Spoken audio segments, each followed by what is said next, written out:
মুসলিয়ান কেরাম, আমরা সর্বপ্রথম সেই মহিয়ান বলিয়ান সর্বশক্তিমান আল্লাহ পাক রব্বুল ইজ্জত ওয়াল জালালের দরবারে কালিমাতুশ শুকরিয়া আদায় করি যে মহান মালিক আমাকে এবং আপনাদের সকলকে পবিত্র জুমার দিন আল্লাহ তাআলার ঘর মসজিদে জুমার নামাজ আদায় করার উদ্দেশ্যে আসার ও বসার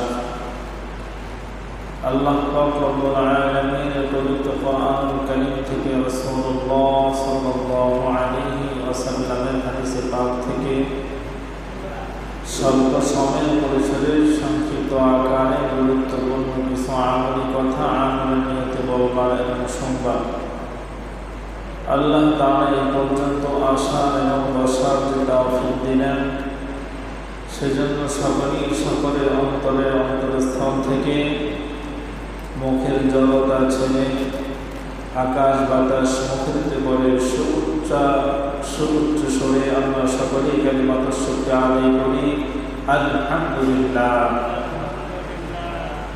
লক্ষ্য করি দুরূদ ও সালাম প্রেরণ করছি মানবতার মুক্তির দিশারি, মানবতার মহান শিক্ষক উম্মতের কান্ডারি সরকারে দো জাহান রাসূল আকরাম নবী মুহাম্মদুর রাসূলুল্লাহ সাল্লাল্লাহু আলাইহি ওয়াসাল্লামের উপর।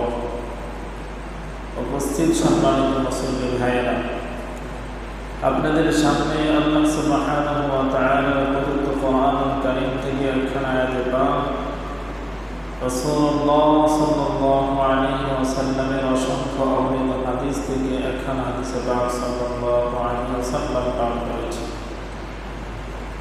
আল্লাহ পাক রব্বুল আলামিনের পবিত্র কোরআনুল কারীমের আয়াতে পাক, রাসূলুল্লাহ সাল্লাল্লাহু আলাইহি ওয়াসাল্লামের হাদিসে পাক উভয়ের সমন্বয়ে আজকের এই জুমাতে যে বিষয় সম্পর্কে আমরা আলোচনা করব এবং শুনব, আমাদের আজকের আলোচনার আলোচ্য বিষয় হচ্ছে কোন কাজ করলে আল্লাহ পাক রব্বুল আলামিনের রহমত থেকে আমরা বঞ্চিত হব, আর কোন কাজগুলো করলে আল্লাহ পাক রব্বুল আলামিনের রহমতের ভাগীদার আমরা হব। আল্লাহ পাক রব্বুল আলামিন আমাদের জন্য রহমান, আমাদের জন্য রহিম, আমাদের জন্য গফফার এবং গফুর। তিনি একমাত্র আমাদের মালিক, তিনি ব্যতীত আর আমাদের আর কোনো মালিক, কোনো মালিক নাই। আমরা যদি ভালো কাজগুলো করি, রহমত পাওয়ার জন্য আমরা হই, তাহলে আমরা রহমত আল্লাহ পাক রব্বুল আলামিনের পক্ষ থেকে প্রাপ্ত হব। আর যদি আমরা আল্লাহ পাক রব্বুল আলামিন যে কাজ করলে পরে আমাদেরকে রহমত দিবেন সে কাজগুলো আমরা না করি, তাহলে অবশ্যই আমরা আল্লাহ পাক রব্বুল আলামিনের পক্ষ থেকে রহমত থেকে বঞ্চিত হব। তো আমরা তো রহমত থেকে বঞ্চিত হতে চাই না, রহমত এর ভাগীদার আমরা হতে চাই। তো রহমতের ভাগীদার হতে হলে তো রহমতের কাজই করতে হবে। আর রহমত থেকে যদি বঞ্চিত হতে চাই, তাহলে রহমতের কাজ করলেই রহমত থেকে বঞ্চিত হব। আল্লাহ পাক রব্বুল আলামিন আমাদেরকে দয়া করেন, মায়া করেন, মহব্বত করেন, ভালোবাসেন, পছন্দ করেন। এজন্যে আমাদেরকে আল্লাহ তাআলা এই কায়নাতের মাঝে সবচেয়ে সেরা মাখলুক আমাদেরকে ইনসান হিসাবে সৃষ্টি করছেন।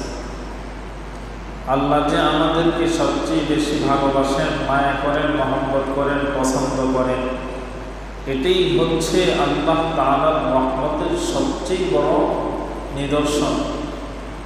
আল্লাহ আপনাকে আমাকে চাইলে অন্যান্য মাখলুক আমাদেরকে বানাইতে পারতেন। আমাদেরকে আল্লাহ তাআলা গরু, ছাগল, ভেড়া, বকরি, দুম্বা, চতুষ্প জন্তু এগুলো আল্লাহ চাইলে বানাইতে পারতেন। আমরা কখনো আল্লাহ রাব্বুল আলামিনের কাছে দরখাস্ত করি নাই যে আমাদেরকে আপনি ইনসান, মানুষ হিসেবে সৃষ্টি করেন। বিনা দরখাস্তে আল্লাহ সুবহানাহু ওয়া তাআলা আমাদেরকে ইনসান, মানুষ হিসেবে সৃষ্টি করছেন। এটা আল্লাহ তাআলার যদি আমার প্রতি দয়া না থাকতো, তাহলে আল্লাহ আপনাকে আমাকে মানুষ হিসেবে সৃষ্টি করতেন না। আমি আপনি আমরা সকলেই যে মানুষ হিসেবে পৃথিবীতে আগমন করেছি, আল্লাহ আমাদেরকে পাঠিয়েছেন, এটা আমাদের জন্য আল্লাহর পক্ষ থেকে সর্বপ্রথম সবচেয়ে বড় পাওয়া, আল্লাহ তাআলার পক্ষ থেকে সবচেয়ে বড় দয়া, এটি আল্লাহর পক্ষ থেকে সবচেয়ে বড় রহমত। এর চাইতে বড় দয়া, এর চাইতে বড় রহমত, এর চাইতে বড় ভালোবাসা আর কিছু হতে পারে না। আল্লাহ সর্বোচ্চ সর্বশ্রেষ্ঠ যে মাখলুক, সেটি আমাদেরকে আল্লাহ তাআলা কবুল করছেন। সকলে বলি আলহামদুলিল্লাহ। সম্মানিত ভাইয়েরা, পর্দার আড়ালে বাসাবাড়িতে অবস্থানরত সম্মানিত মা ও বোনেরা, আল্লাহ পাক রব্বুল আলামিন আমাদেরকে বলেন, লা তাকনাতু মির রাহমাতিল্লাহ, তোমরা আমি আল্লাহর রহমত থেকে নৈরাশ হইও না। ইন্নাল্লাহা, নিশ্চয় আমি আল্লাহ, লা ইয়াগফিরুদ যুনুবা জামিআ, অবশ্যই তোমাদের সকল গুনাহগুলো আমি ক্ষমা করে দেব। ইন্নাহু হুয়াল গফুরুর রহিম, আমি আল্লাহ অবশ্যই ক্ষমাশীল, আমি ক্ষমাকারী। সুবহানাল্লাহ। তো আল্লাহ আমাদেরকে বলছেন যে আমি আল্লাহ অবশ্যই তোমাদের জন্য রহমান, আমি তোমাদের জন্য দয়ালু, আমি তোমাদের জন্য অবশ্যই ক্ষমা করে দিব সকল গুনাহ। যদি তোমরা আমার কাছে কি চাও, ক্ষমা চাও, আমি আল্লাহ তোমাদের গুনাহগুলো ক্ষমা করে দিব। আল্লাহ তাআলা গুনাহগুলো ক্ষমা করে দিবেন আমাদেরকে বলছেন। আল্লাহ তাআলা আমাদের উপর দয়া করবেন, তাও আল্লাহ বলছেন। আমাদের প্রতি আল্লাহ তাআলার ভালোবাসা থাকবে, ভালোবাসবেন, এটাও আল্লাহ বলছেন। তবে এই ক্ষমা পাওয়াটা, এই ভালোবাসা থাকাটা, এই পছন্দ হওয়াটা, আল্লাহর পক্ষ থেকে রহমত পাওয়াটা, এটা তখন হবে কখন? যখন আল্লাহর হাবিব সাল্লাল্লাহু আলাইহি ওয়াসাল্লামের এই কাজ অনুযায়ী আপনার আমার কাজ হবে কি? আল্লাহর হাবিব সাল্লাল্লাহু আলাইহি ওয়াসাল্লাম হাদিসে পাকের মাঝে বলেন, লা ইয়ারহামুল্লাহু মান লা ইয়ারহামুন নাস, যে মানুষের প্রতি দয়া করে না, আল্লাহ পাক রব্বুল আলামিন তার প্রতি দয়া করেন না। যে মানুষের উপর মেহেরবানি করেন না, আল্লাহ পাক রব্বুল আলামিন তার প্রতি মেহেরবানি করেন না। যে মানুষের প্রতি সহনশীল হয় না, আল্লাহ পাক রব্বুল আলামিন তার প্রতি সহনশীল হন না। যে মানুষের দোষ ত্রুটি না খুঁজে মানুষকে ক্ষমা করা পছন্দ করেন, আল্লাহ পাক রব্বুল আলামিন তাকে ক্ষমা করা পছন্দ করেন। যে মানুষকে ক্ষমা না করার জন্য বিভিন্ন ধরনের কঠোর পন্থা খুঁজেন, আল্লাহ পাক তার প্রতি কঠোর হয়ে যান। বান্দা যদি আরেক বান্দার প্রতি মেহেরবানি হয়ে যায়, সহনশীল হয়ে যায়, আল্লাহ পাক রব্বুল আলামিন তার অন্য বান্দা আর বান্দার প্রতি সহনশীল হয়ে যান। আল্লাহ পাক তার প্রতি মেহেরবান হয়ে যান, দয়ালু হয়ে যান। তুমি যদি অন্য কাউকে ক্ষমা করে দাও, ক্ষমা করার কাজ তুমি পছন্দ করো বান্দা, আল্লাহ বলেন আমি আল্লাহ তোমাকে ক্ষমা করে দিব। সুবহানাল্লাহ। এজন্য আল্লাহর হাবিব সাল্লাল্লাহু আলাইহি ওয়াসাল্লাম বলেন, হে আমার উম্মত, হে আমার উম্মতি, দুনিয়াতে কোনো একটা মানুষ অন্যায় কাজ করছে, গুনাহের কাজ করছে, এটা তুমি জানছো এবং শুনছো। তুমি জানা এবং শোনার পরে যদি অন্য মুসলিম ভাই এবং বোনের এই গুনাহের, এই খারাপ কর্মের কথাটা তুমি গোপন রাখো, এটাকে প্রচার প্রসার না করো, সমালোচনা না করে গোপন রাখো, আমি আল্লাহ পাক রব্বুল আলামিন তোমার পাপ কর্মের কথাগুলো পৃথিবীর কাউকে এই পৃথিবীতে কোনোদিন জানতে দিব না। এমনকি যেদিন হাসরের ময়দান কায়েম হবে, তোমাদের আমি আল্লাহ গোটা জীবনের হিসাব গুলো টানবো, সেদিন আমি আল্লাহ পাক রব্বুল আলামিন তোমাকে গুনাহগার বড় সকল বান্দা আর বান্দির সামনে ডাক দিব না। সুবহানাল্লাহ। তাহলে আমি আপনি যদি এই দুনিয়াতে অন্য মানুষের দোষ ত্রুটিগুলো গোপন রাখি, আল্লাহ আপনার আমার এই গুনাহের কাজ, মন্দ কাজ, এগুলো আল্লাহ গোপন রাখবেন, এগুলো আল্লাহ প্রকাশ করবেন না। এমনকি যেদিন চূড়ান্ত আপনার আমার জান্নাত আর জাহান্নাম চিরদিনের জন্য ফায়সালা করবেন, পরকাল হাসরের ময়দানে, সেদিনও আল্লাহ আপনার আমার গুনাহের কথাগুলা, মন্দ কাজের কথাগুলো আল্লাহ প্রকাশ করবেন না।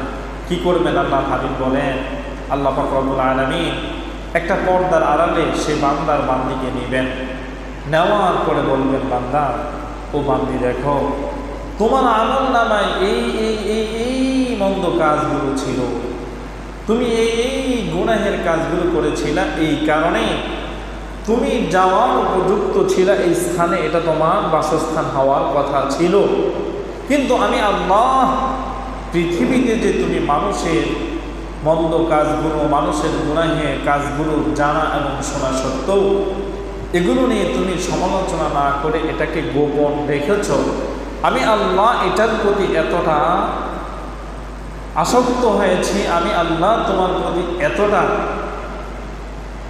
ভালোবাসার পাত্র হিসেবে তোমাকে আমি নির্বাচন করেছি, এটা আমার কাছে এতটা পছন্দ হয়েছে, যে কারণে আমি আল্লাহ তোমার মন্দ এই কাজগুলো আজকে কারো সামনে এটা ওপেন না করে, বরঞ্চ এটা সিক্রেট রেখে আমি আল্লাহ তোমাকে ক্ষমা করে দিই, তোমার এই মন্দ জায়গা থেকে এই সর্বোচ্চ শান্তির এই জায়গাটা তোমার জন্য কবুল করে নিলাম। সুবহানাল্লাহ। তাহলে আমরা কি চাই না?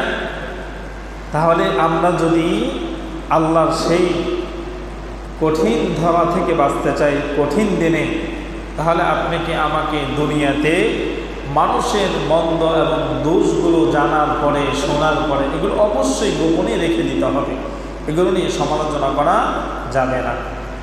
এর মধ্যে এক নাম্বার, রাসূলুল্লাহ সাল্লাল্লাহু আলাইহি ওয়াসাল্লাম বলেন, যে কাজগুলো করলে মানুষ আল্লাহ রহমত থেকে বঞ্চিত হবে, রহমতের ভাগিদার হবে না, এর মধ্যে এক নাম্বারে হলো কারোর সম্পর্ক ছিন্ন করা। কি করা? কারোর সাথে সম্পর্ক ছিন্ন করা। মানুষ একে অপরকে ভালোবাসে, একে অপরের সাথে তার বন্ধুত্বের একটা সম্পৃক্ততা আছে, এটা অন্য আরেকজনের ভালো লাগে না, হিংসা করে। এই হিংসার জের ধরে উভয়জনের মধ্যে শত্রু হিসাবে উনি বিভিন্ন ধরনের পেঁচগুছ লাগাইয়া উভয়জনের এই ভালো একটা সম্পর্ক নষ্ট করে দিচ্ছে। আগে ছিল তারা দুইজন বন্ধু, এখন একে অপরের কি শত্রু।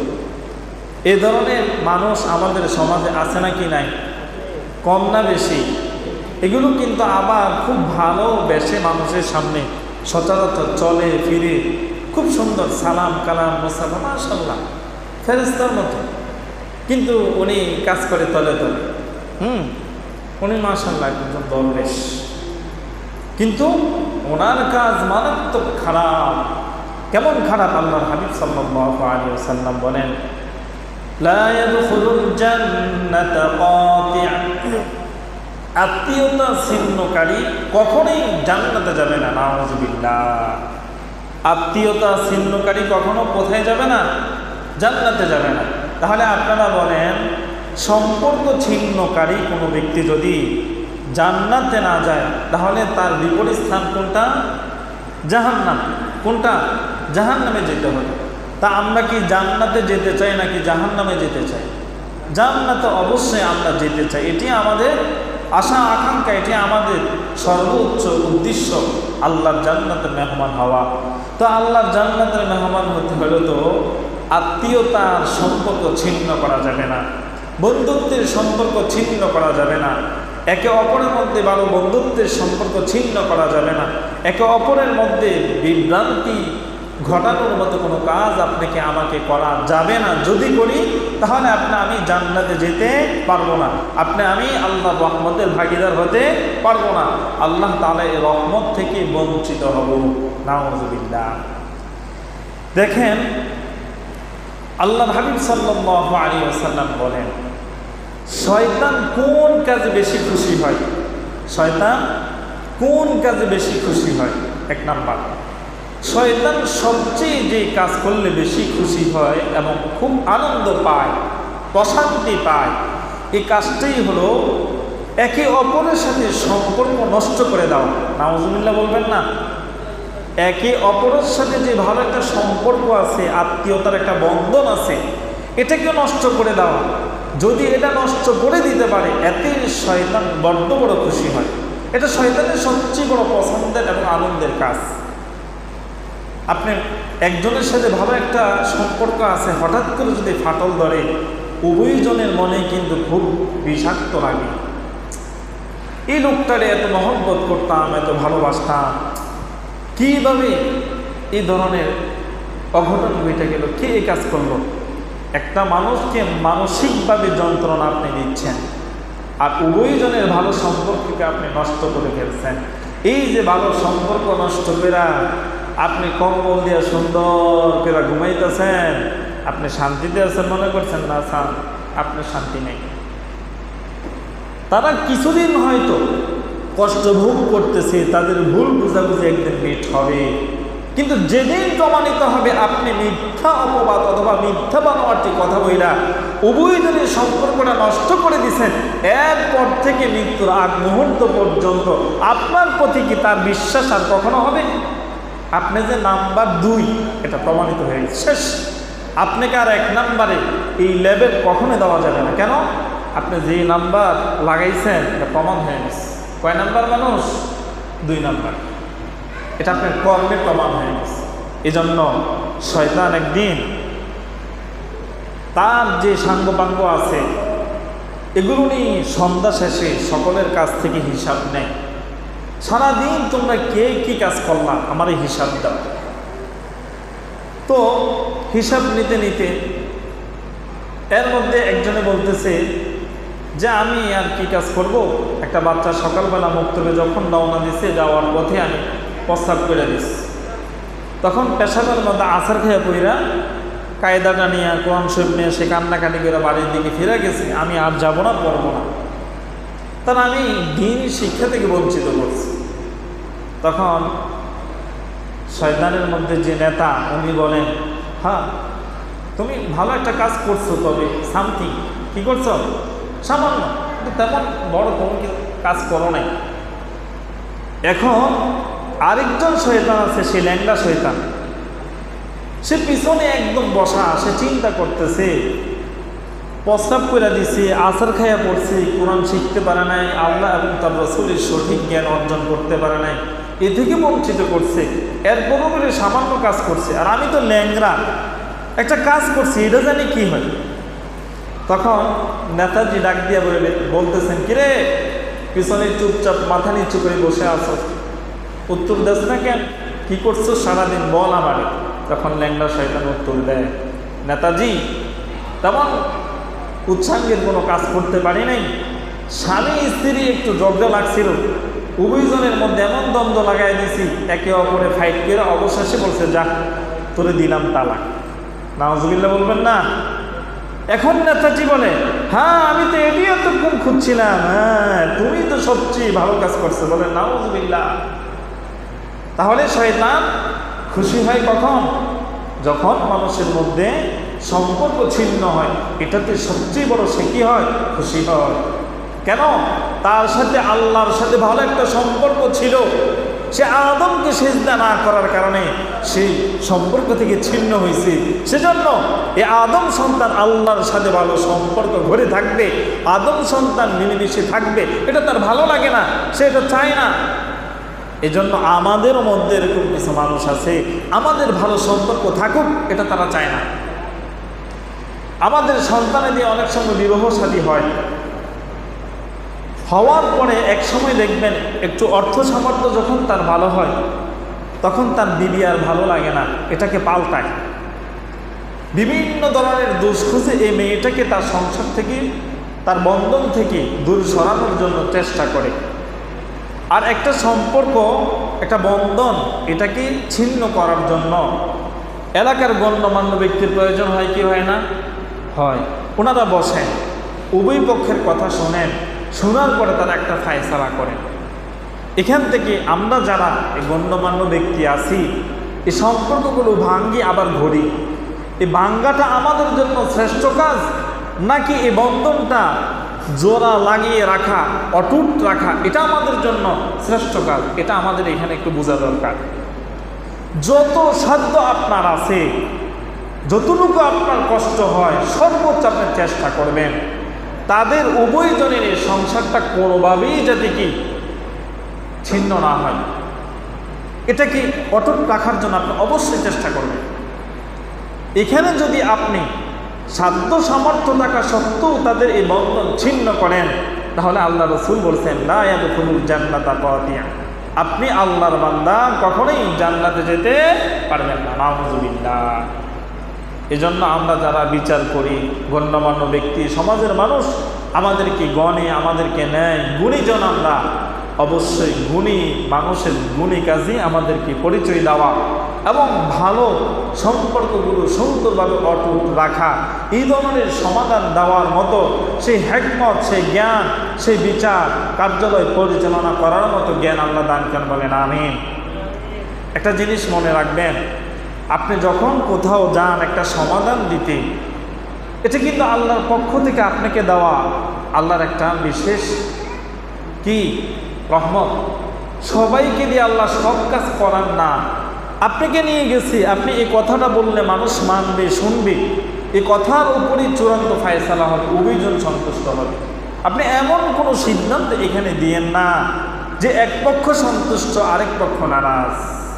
হ্যাঁ, সঠিক যেটা সেটাই দিবেন, এতে যে অন্যায়কারী সে অসন্তুষ্ট হলে আপনার কোনো সমস্যা নাই। কেন? আল্লাহ রাসূল সাল্লাল্লাহু আলাইহি ওয়াসাল্লাম বলছেন আল হাক্কু মুররুন, সত্য এটা তিক্ত ফলের মতো। আপনি সত্য সমাধান এবং সত্য কথা যখন বলবেন, অন্যায়কারী সামনেই বসে থাকবে, এরপরে দেখবেন তার খারাপ লাগবে, খারাপ লাগার কথাই সব। এজন্য কারোর সাথে বন্ধুত্ব নষ্ট হয়ে যাবে, ইমাম সাহেব ওনার হাদিয়া কমে যাবে, দাওয়াত কমে যাবে, পকেট পাতলা হয়ে যাবে, চাকরি হয়তো চলে যাবে, এই ডরে ভয়ে যদি উনি সত্য কথাটা না বইলা কোনো একজন অপরাধীকে খুশি করার জন্য সেগুলো ছেড়ে দিয়ে উনি চলেন, একদিন সেই ফাঁদে উনি এমন পড়া পড়বেন, দাওয়াত তো দূরের কথা, সব শেষ। মান, ইজ্জত, সম্মান, দুনিয়া আখেরাত সব তার বরবাদ হয়ে যাবে। চিন্তা করছেন? তাহলে আমি আমার হকের জায়গায় অটুট থেকে যদি আমি হক কাজ করি, আমার এই সম্মান দিন দিন দিন দিন বৃদ্ধি করবেন কে? আল্লাহ। এজন্য আপনারা যারা এই সমাজের গুণীজন গণ্যমান্য ব্যক্তিবর্গ আছেন, আপনাদের কাছে অনুরোধ, যখনই এই ধরনের কোনো কর্মকাণ্ডের ফায়সালা আপনাদের কাছে আসে, অবশ্যই সম্পর্ক অটুট রাখবেন, ছিন্ন করার চেষ্টা করবেন না ইনশাআল্লাহ। দ্বিতীয় নাম্বার, হজরতে মুসা আলাইহিস সালাম একদিন আল্লাহকে প্রশ্ন করছেন, আল্লাহ সবচেয়ে বড় নেককার বান্দাকে আর সবচেয়ে বড় বদকার বান্দাকে? তখন আল্লাহ পাক রব্বুল আলামিন হযরত মুসা আলাইহিস সালামের এই কথা, এই প্রশ্নের উত্তরে বললেন, হে মুসা, সকালবেলা দেখবে একজন লোক একটা বাচ্চা নিয়ে এই রাস্তাটা পার হবে, ওই ব্যক্তিটি হলো সবচেয়ে বড় নেককার। এরপরে মুসা আলাইহিস সালাম আবারও বললেন, ইয়া আল্লাহ, সবচেয়ে বড় বদকার কি? আবারও আল্লাহ বললেন, দেখবেন সন্ধ্যাবেলা আবারও একজন লোক একটা সন্তান নিয়ে রাস্তা পার হবে, সে হলো সবচেয়ে বড় বদকার। কি বললেন? কথাটা একটু ভুল হয়েছে। প্রথমটা হলো সকালবেলা যে ব্যক্তি সন্তান নিয়ে পার হবে সে হলো সবচেয়ে বড় বদকার, আবার সন্ধ্যাবেলা যে সন্তান নিয়ে রাস্তা পার হবে সে হলো সবচেয়ে বড় নেককার। আচ্ছা, মুসা আলাইহিস সালাম এখন সকালবেলা অপেক্ষায়, এই বদকার ব্যক্তিকে সকালবেলা যাই হোক সেই বদকার ব্যক্তির সাক্ষাৎ উনি পেয়ে গেলেন। এখন সকাল থেকে নিয়ে সে সন্ধ্যা পহর বলতেছেন, সে সবচেয়ে বড় নেককার বান্দাটা কি সেটাকে দেখবেন। রাস্তার পাশে বসা, দেখি সে আল্লাহর এত শ্রেষ্ঠ গুণী মেহেরবান পছন্দনীয় বান্দাটাকে বসে আছেন। রাস্তা পার হইতেছে, হ্যাঁ আল্লাহ এটা কি? এটা তো ওইটা সকালবেলা যেই লোকটা সন্তান নিয়ে রাস্তা পার হইল, এখনো তো একই লোক, একই সন্তান, আবারও সন্ধ্যাবেলা রাস্তা পার হইতেছে, এটা কি করে সম্ভব? আল্লাহ তাআলা বলেন, হে মুসা, এই লোকটা আসলে সবচেয়ে বড় বদকার ছিল, সবচেয়ে বড় নাফরমান ছিল, কিন্তু সে রাস্তা পার হওয়ার পরে যখন একটা জঙ্গলের দিকে রওনা দিল, জঙ্গলে যাওয়ার পর বিশাল বড় একটা জঙ্গল দেখার পরে তার সাথে থাকা সন্তান তাকে জিজ্ঞেস করলো, বাবা এই জঙ্গলটা এত বড়, এর চাইতে বড় আরো কিছু আছে কি? সন্তানের এই প্রশ্নে বাবা বললেন, হ্যাঁ, এর চাইতে আরো বড় আছে পাহাড়। একটু সামনে যাওয়ার পরে যখন আবারও বিশাল বড় পাহাড় দেখল, সন্তান বাবাকে আবারও জিজ্ঞেস করলেন, বাবা এত বড় পাহাড়, এই পাহাড়ের চাইতে আরো বড় আছে কি? তখন বাবা উত্তর দিলেন, হ্যাঁ সন্তান, এর চাইতে বড় আরো কিছু আছে। তখন সন্তান আবারও প্রশ্ন করলেন, ওই বড় জিনিসটা কি? তখন বাবা সন্তানের প্রশ্নের উত্তরে বললেন, এর চাইতে বড় হলাম আমি সবচেয়ে বড় নাফরমান, এই পাহাড়ের চাইতে আরো বড় আমার পাপ। তখন সন্তান আবারও প্রশ্ন করলেন, বাবা এই পাহাড়ের চাইতে তোমার পাপ এত বড়, এই তোমার পাপের চাইতে বড় আরো কিছু আছে কি? তখন বাবা বললেন, হ্যাঁ, আমার এই পাপের চাইতে আরো বড় আছে। তো সেটা কি? সেটাই হলো আমার সৃষ্টিকর্তা মহান আল্লাহ সুবহান। তখন মুসা আলাইহিস সালাম বলেন, আল্লাহ তো কি হলো? তো কি হয়েছে তুমি গো? আমার বান্দা যখন বলছে তার পাপের চাইতে নাকি আমি আরো অনেক বড়, আমি আর খুশি না হয়ে পারি। তখন আমি বললাম, হ্যাঁ তুমি সত্যিই বলছো, তোমার অপরাধের চাইতে, তোমার এই পাপের চাইতে আমি আল্লাহ অনেক বড় মেহেরবান, অনেক বড়, আমার দয়া বড়। আমি আল্লাহ খুশি হইয়া মুহূর্তের মধ্যে সবচেয়ে বড় এই গুনাহগার বান্দাকে সবচেয়ে বড় নেককার বানায় দিলাম। সুবহানাল্লাহ। তাহলে এই কথার দ্বারা বোঝা গেল, একটা মানুষ অন্যায় করবে, গুনাহ করবে, নাফরমানি করবে, এই নাফরমানি কাজটাকে ঘৃণা করব, এই গুনাহগারের গুনাহ কাজটাকে ঘৃণা করব। কিন্তু যে এই গুনাহ করছে, যে এই নাফরমানি করছে, ব্যক্তিকে ঘৃণা করা যাবে না। কি করা যাবে না? ব্যক্তিকে ঘৃণা করা যাবে না। আমি যদি ব্যক্তিটাকেই ঘৃণা করি, এই ব্যক্তিটাকে নাফরমানি থেকে, গুনাহ থেকে আমি ফিরাবো কিভাবে? তাকে তো ভালো করতে হবে নাকি? তাকে ভালো করতে হলে তার মন্দ কাজকে ঘৃণা করতে হবে, তাকে ঘৃণা করা যাবে না। তাকে আগলায় নিতে হবে, তার ভুল তাকে শুধরানোর জন্য তার ভুলটা তাকে ধরিয়ে দিতে হবে, তাকে বুঝাতে হবে। আর যদি আমি তাকে শুধরানোর জন্য না বুঝিয়ে বরং তাকে বারংবার তার মন্দ কাজ দিয়ে তাকে খোঁটা দিই, তাকে আমি লজ্জিত করি, সে আপনার কাছেও আর আসবে না, বড় হওয়ার চেষ্টা করবে না। এক পর্যায়ে দেখবেন গুনাহ করতে করতে করতে এ নাফরমানি অবস্থায় সে মৃত্যুবরণ করবে। এতে সবচেয়ে বড় নাফরমানির পরিচয় ওই ব্যক্তি হবে যে তার গুনাহ দিয়ে তাকে খোঁটা দিয়ে দিয়ে ভালো হওয়া থেকে তাকে বিরত রাখছে। নাউযুবিল্লাহ। আল্লাহর হাবিব বলেন, কেউ যদি কারো মন্দ কাজ দেখে, মন্দ কথা শুনে, প্রতিনিয়ত এটা দিয়ে তাকে খোঁটা দেয়, প্রতিনিয়ত এটা দিয়ে তাকে খোঁচা দেয়, প্রতিনিয়ত তার এই দুর্বলতার মাঝে আঘাত করে, আমি আল্লাহ ততক্ষণ পর্যন্ত তার মত দিব না যতক্ষণ না পর্যন্ত তার দ্বারা এই মন্দ কাজ সংগঠিত না করব। নাউযুবিল্লাহ বলবেন না? একটা লোক এই কাজ খারাপ করে, আপনি প্রতিনিয়ত তারে নিয়ে, তুই এমন, তোর বাবা এমন, তোর 14 গোষ্ঠী এমন, ভালো কেমনি, বংশে তো তোর খারাপ বেড়া, এরকম বলি কি বলি না? কথা বলে না, বলি কি বলি না? এই যে এগুলো করি, আল্লাহ বলছেন, হ্যাঁ বান্দা সাবধান, এমন কথা বইল না, তাহলে তোমার কপালে কিন্তু দুর্গতি আছে। আমি আল্লাহ এই কাজ তোমাকে না করানোর আগ পর্যন্ত তোমার মৃত্যু দিব না। এজন্য আমি ভালো কাজ করতে পারতেছি, এটা আমার নিজের কোনো ক্ষমতা না। আমি ভালো কাজ করতে পারতেছি, এটা আল্লাহর দয়া।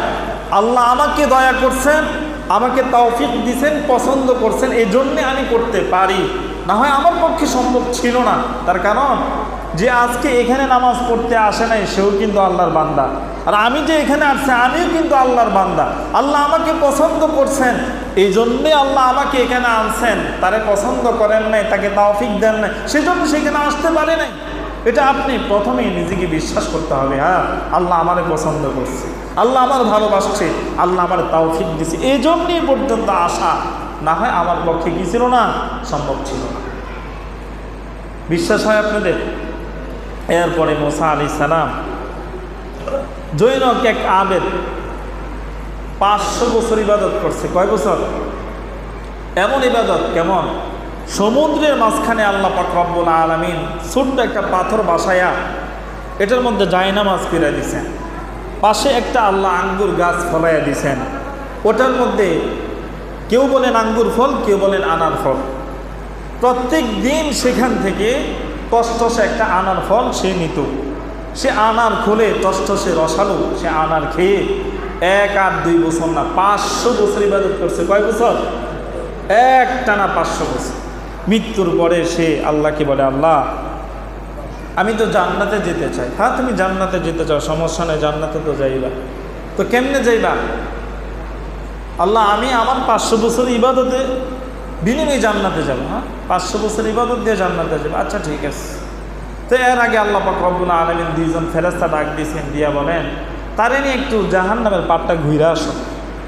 তো 2 জন ফেরেশতা তাকে ধইরা জাহান্নামের পাড় ঘোরানোর জন্য নিয়ে গেছে।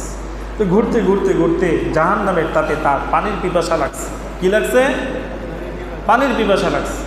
এমনই মুহূর্তে আরেকজন ফেরেশতা একটা জগ আর একটা গ্লাস নিয়ে বলতেছে, এই পানি লাগবে, পানি লাগবে, পানি। তখন 500 বছরের ইবাদত করা এই বুজুর্গ আবেদ, হ্যাঁ আমার লাগবে, শর্ত আছে, 1 গ্লাস পানি খাইবা, 500 বছরের ইবাদত দিবা, রাজি? হ্যাঁ, খাইয়া কাম নাই। 500 বছর ইবাদত দিম, আর 1 গ্লাস পানি খাবো? না। আচ্ছা ঠিক আছে। ফেরেশতারা আবারও তাকে ঘুরাইতেছে। কয়েক চক্কর দেওয়ার পরে এত তৃষ্ণা তার লাগছে, কলিজা ফেটে যাওয়ার উপক্রম, পানি তো আর না খাইয়া পারে না। ওই ফেরেশতা আবারও সামনে হাজির, পানি পানি, হ্যাঁ আমার লাগবে, শর্ত কিন্তু আগেরটা। হ্যাঁ ঠিক আছে, কোনো সমস্যা নাই, এই 500 বছর ইবাদত দিলাম, পানি তো আগে জীবন বাঁচায়, পানি খেয়েছি। আচ্ছা বলেন তো এখন আর কিছু আছে তার? বুঝেন না আপনি না? এখন কি তার আর কিছু আছে? নাই। এখন কি করবে? এখন আল্লাহর সামনে গেছে, যাওয়ার পর 2 হাঁটু গেড়ে বসে মাথাটা নত করে দেয়া, আল্লাহ আমার ভুল হয়েছে, সরি। কি ভুল হয়েছে? আমার ইবাদত দিয়ে তো জান্নাতে যাওয়া সম্ভব না, আপনার দয়া ছাড়া। সুবহানাল্লাহ বলবেন না? তখন আল্লাহ বলেন, হ্যাঁ তুই বুদ্ধিমান বান্দারে, যদি এই কথাটা এখন না বলতি আমি জাহান্নাম নির্ধারণ তোমার জন্য করে রাখছি। তুমি যখন 2 হাঁটু করে বসে মাথাটা নত করে আমার সামনে বলছো, আল্লাহ হ্যাঁ আসলে 500 বছরের ইবাদত দিয়া জান্নাতে যাওয়া আমার পক্ষে সম্ভব না, তোমার দয়ার বিনিময় ছাড়া, হ্যাঁ বুদ্ধিমান, যাও তোমাকে জান্নাত দিয়ে দিলাম। সুবহানাল্লাহ। এজন্য আল্লাহ রাসূল বলছেন, লা ইয়ারহামুল্লাহু মান লা ইয়ারহামুন নাস, তুমি মানুষের প্রতি দয়া করলে আমি আল্লাহ তোমার প্রতি দয়া করব। হযরত মূসা আলাইহিস সালামের যুগে বৃষ্টি হয় না, এই জমিন ফাইটে কাঠের মতো হয়ে গেছে, অনাবৃষ্টি। মানুষ যেমন কষ্ট পায়, অন্যান্য মাখলুকও কষ্ট পায়। এর মধ্যে পিঁপড়া সবচেয়ে বড় কষ্ট পায়। কেন? পিঁপড়া শক্ত খাবার কখনো খেতে পারে না, পিঁপড়া সব সময় নরম খাবার খায়। এখন সব মূসা আলাইহিস সালামের উম্মত যায় ওনারে ধরছে, বনি ইসরাইল আপনি তো আল্লাহর সাথে কথা বলেন, এতদিন বৃষ্টি হয় না, জমিনের এই অবস্থা, আমাদের কঠিন দুর্গতি, যান না আল্লাহর কাছে কন না আমাদের কিছু বৃষ্টি দিতে। মূসা আলাইহিস সালাম দলবল নিয়ে রওনা দিয়েছেন।